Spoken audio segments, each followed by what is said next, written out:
Hello बच्चों, आप सभी का हमारे YouTube चैनल आइडियल देव क्लासेस में स्वागत है। बच्चों, आज हम आपके लिए 8th ग्रेड अभ्यास पुस्तिका के अंतर्गत विषय सामाजिक विज्ञान लेके आए हैं और ये कक्षा 7वीं के लिए। और इस पुस्तक को मध्य प्रदेश राज्य शिक्षा केंद्र भोपाल द्वारा सत्र 2023-24 के लिए बनाया गया है। और आज हम इस वीडियो के माध्यम से आपको अध्याय कौन सा बताएंगे, अध्याय 5। और ये अध्याय 5 किसका है? हमारे अतीत 2 यानी इतिहास के हैं।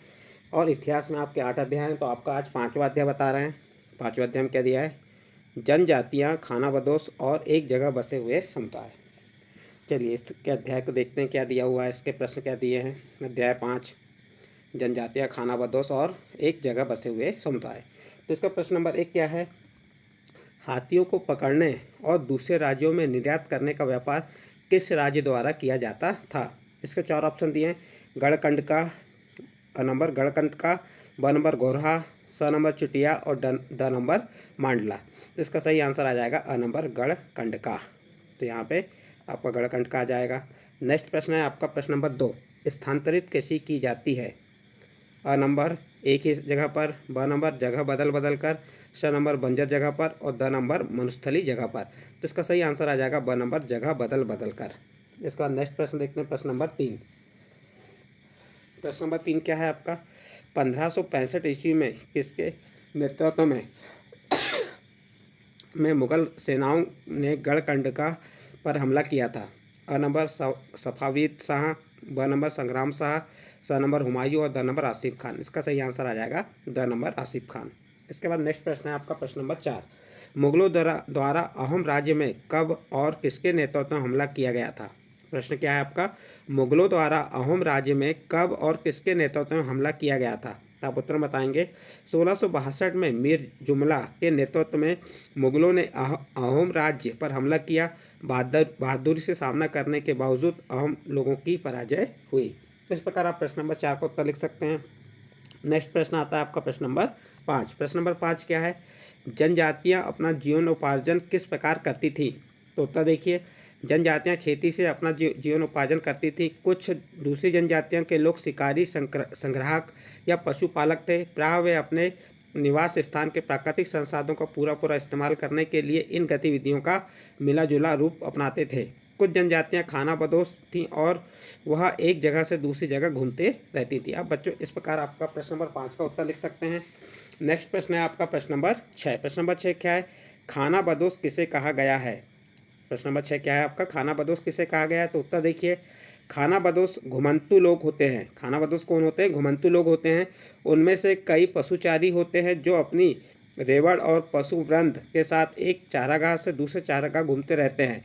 उनका जीवन दूध और अन्य पशुचारी उत्पादों पर निर्भर होता है। इस प्रकार से आपका प्रश्न नंबर 6 कंप्लीट होता है। इसके बाद नेक्स्ट प्रश्न आता है आपका प्रश्न नंबर 7।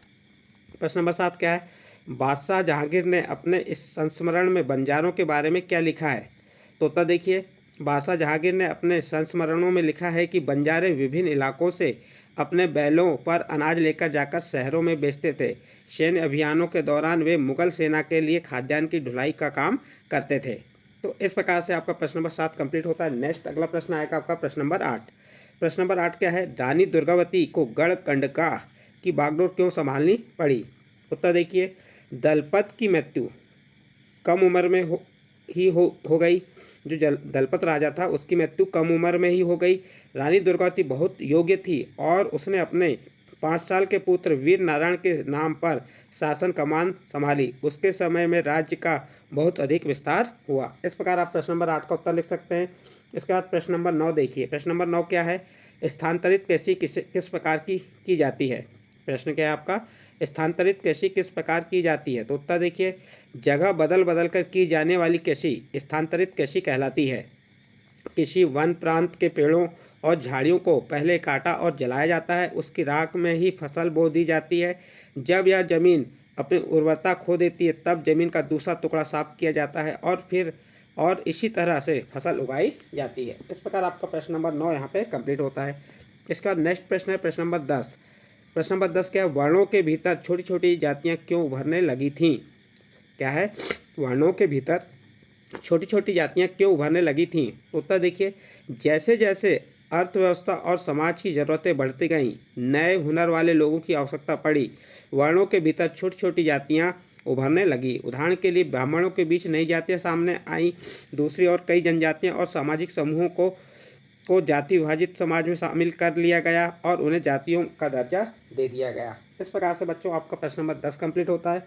इसके बाद नेक्स्ट प्रश्न आता है आपका प्रश्न नंबर 11। प्रश्न नंबर 11 क्या है? अहोम राज्य में जिन लोगों ने से जबरन काम लिया जाता था वे क्या कहलाते थे? उत्तर देखिए, अहोम राज्य में बेगार पर निर्भर था। अहोम राज्य बेगार पर निर्भर था।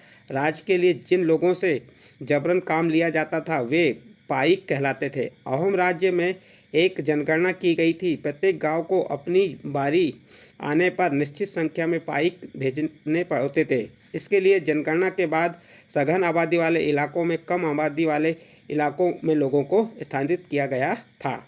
इस प्रकार आपका प्रश्न नंबर 11 कंप्लीट होता है। इसका नेक्स्ट प्रश्न है प्रश्न नंबर 12। गढ़कंड का एक समृद्धशाली राज्य क्यों था, समझाइए। उत्तर देखिए, गढ़कंड का एक समृद्ध राज्य था। इसने हाथियों को पकड़ने और दूसरे राज्यों में उनका निर्यात करने के व्यापार में खासा धन कमाया। जब मुगलों ने गोंडों को हराया तो उन्होंने लूट में बेशकीमती सिक्के और हाथी के बहुतायत में हथियार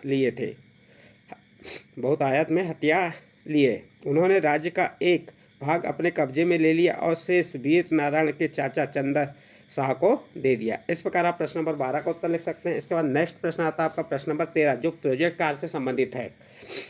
देखिए क्या कह रहा है, पता करें आजकल गांव से शहरों तक अनाज ले जाने का काम कैसे होता है, पुराने तौर तरीकों से यह किस प्रकार भिन्न या समान है। तो देखिए उत्तर, आजकल गांव से शहरों तक अनाज ले जाने का काम बैलगाड़ियों, ट्रैक्टर, ट्रालियों तथा ट्रकों, टेम्पो द्वारा किया जाता है। पुराने समय अनाज मवेशियों की पीठ पर लाद कर लाते थे। अब क्या करने लगे हैं, ट्रैक्टर और ट्रालियों द्वारा ले जाया जाता है। और भिन्नता क्या हो गई, पहले यानी कि अनाज को मवेशियों की पीठ पे लादा जाता था। और आप इसको आंसर अपने आधार पे भी लिख सकते हैं, ये प्रोजेक्ट कार्य है। इस प्रकार बच्चों आपका जो अध्याय 5 था ये कंप्लीट होता है। अध्याय 5 में क्या था, जनजातियां, खानाबदोश और एक जगह बसे हुए समुदाय। यदि बच्चों ये अध्याय के प्रश्न उत्तर आपके समझ आए हों तो आप हमारे चैनल आइडियल देव क्लासेस को सब्सक्राइब कीजिए, लाइक कीजिए एवं अन्य ग्रुप में शेयर जरूर कीजिए।